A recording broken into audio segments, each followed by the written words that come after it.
read by Dale Grothman. If, somehow, you get trapped in a circular time system, how long is the circumference of an infinitely retraced circle? As long as you wish, by John O'Keefe.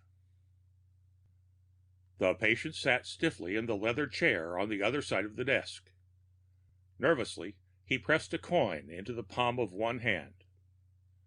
"Just start anywhere," I said, "and tell me all about it."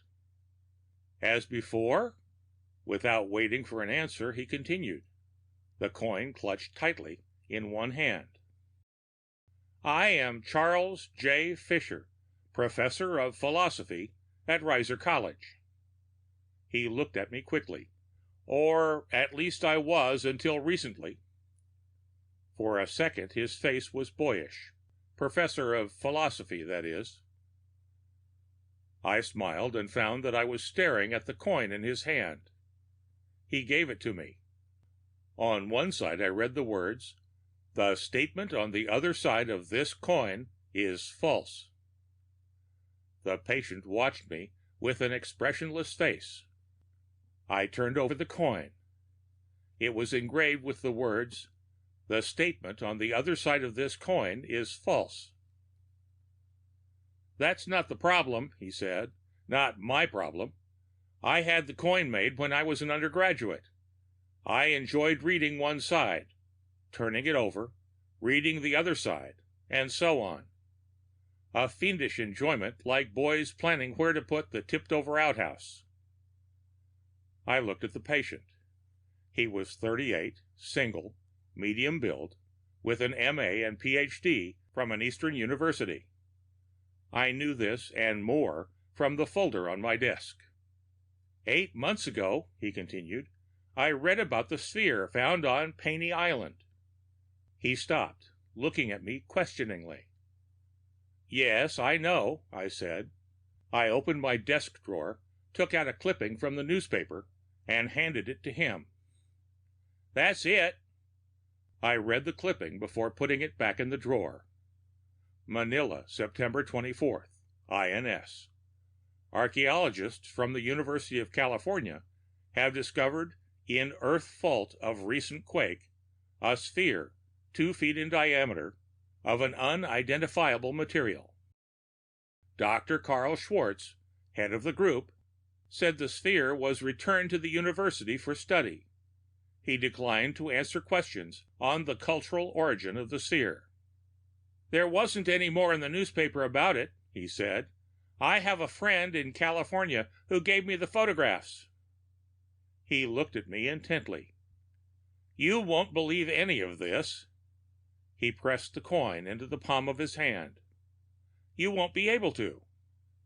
"The photographs," he continued as if lecturing, "were of characters projected by the sphere when placed before a focused light. The sphere was transparent, you see, embedded with dark, microscopic specks. By moving the sphere a certain distance each time, there was a total projection of 360 different characters in 18 different orderings. Or 19 different orderings if you count one which is a list of all the characters." I made a mental note of the numbers. I felt they were significant. "As I said," he continued, "I obtained the photographs of the characters. Very strange shapes, totally unlike the characters of Oriental languages. But yet, that is the closest way to describe them." He jerked forward in his chair. "Except, of course, ostensibly." "Later," I said. I wanted to get through the preliminaries first. There would be time to see the photographs. "The characters projected by the sphere," he said, "weren't like the characters of any known language." He paused dramatically. "There was reason to believe they had origin in an unknown culture, a culture more scientifically advanced than our own." "And the reason for this supposition?" I asked. "The material of the sphere. It could only be roughly classified as ferroplastic. Totally unknown, amazingly impervious. A synthetic material, hardly the product of a former culture. From Mars? I said, smiling. There were all kinds of conjectures, but of course the important thing was to see if the projections of the characters was a message. The message, if any, would mean more than any conjecture. You translated it? He polished the coin on his jacket. You won't dare believe it, he said sharply. He cleared his throat and stiffened into a more rigid posture. It wasn't exactly translation. You see, to us, none of the characters had designation. They were just characters.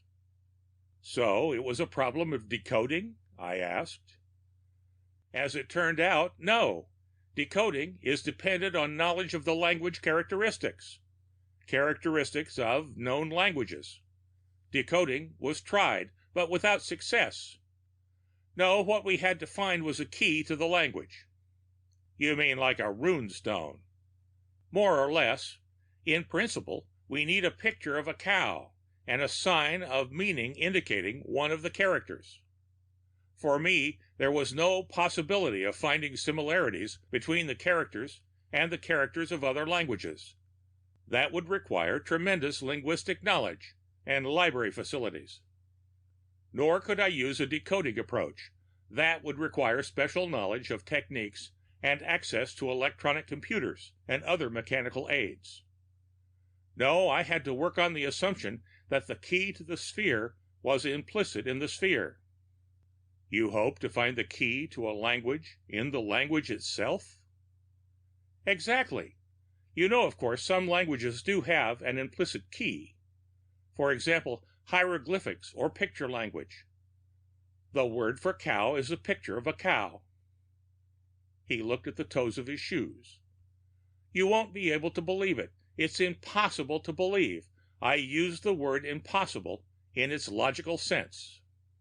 In most languages, he continued, looking up from his shoes, the sound of some words themselves indicates the meaning of the word. Onomatopoetic words like bow wow, buzz. The key to the unknown language? I asked. How did you find it? I watched him push the coin against the back of his arm, then lift it to read the backwards letters pressed into his skin. He looked up at me and smiled. I built models of the characters, big material ones exactly proportional to the ones projected.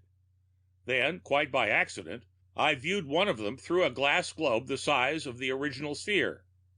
What do you think I saw? What? I noticed he had that boyish look again. A distortion of the model, but that's not what's important. The distortion on study gave specific visual entities. Like when looking at one of those trick pictures and suddenly seeing a lion in the grass. The lines outlining the lion are there all the time. Only the observer has to view them as an outline of a lion. It was the same with the models of the characters, except the shapes that appeared were not lions or other recognizable things. But they did suggest. He pressed the coin against his forehead, closed his eyes, and appeared to be thinking deeply. Yes, impossible to believe. No one can believe it. In addition to the visual response, the distortions gave me definite feelings. Not mixtures of feelings, but one definite emotional experience. How do you mean? One character, when viewed through the globe, gave me the visual image and, at the same time, a strong feeling of light hilarity. I take it then that these distortions seem to connote meaning rather than denote them. You might say that their meaning was conveyed through a gestalt experience on the part of the observer. Yes, each character gave a definite gestalt, but the gestalt was the same for each observer, or at least for 35 observers there was an 80% correlation. I whistled softly. And the translation? Doctor, what would you say if I told you the translation was unbelievable, that it couldn't be seriously entertained by any man? What if I said that it would take the sanity of any man who believed it? I would say it might well be incorrect. He took some papers from his pocket and laughed excitedly. slumping down in the chair. "This is the complete translation in idiomatic English. I'm going to let you read it, but first I want you to consider a few things." He hid the papers behind the back of his chair. His face became even more boyish, almost as if he were deciding where to put the tipped-over outhouse. "Consider first, Doctor, that there was a total projection of 360 different characters, the same number as the number of degrees in a circle. Consider also that there were 18 different orderings of the characters, or 19 counting the alphabetical list. The square root of 360 would lie between 18 and 19. "Yes," I said. I remembered there was something significant about the numbers, but I wasn't at all sure that it was this. "Consider also," he continued, "that the communication was through a medium of a sphere. Moreover, keep in mind that physics accepts the path of a beam of light as its definition of a straight line. Yet the path is a curve. If extended sufficiently, it would be a circle, the section of a sphere." "All right," I said. By now the patient was pounding the coin against the sole of one shoe. "And," he said, "keep in mind that some sense of time can be thought of as another dimension." He suddenly thrust the papers at me and sat back in the chair. I picked up the translation and began reading. The patient sat stiffly in the leather chair on the other side of the desk. Nervously, he pressed a coin into the palm of one hand. "Just start anywhere," I said, "and tell me all about it." "As before?" Without waiting for an answer, he continued, the coin clutched tightly in one hand. "I am Charles J. Fisher, professor of philosophy at Reiser College." He looked at me quickly. "Or at least I was until recently." For a second, his face was boyish. "Professor of philosophy, that is." I smiled and found that I was staring at the coin in his hand. He gave it to me. On one side I read the words, "The statement on the other side of this coin is false." The patient watched. The end of As Long as You Wish by John O'Keefe.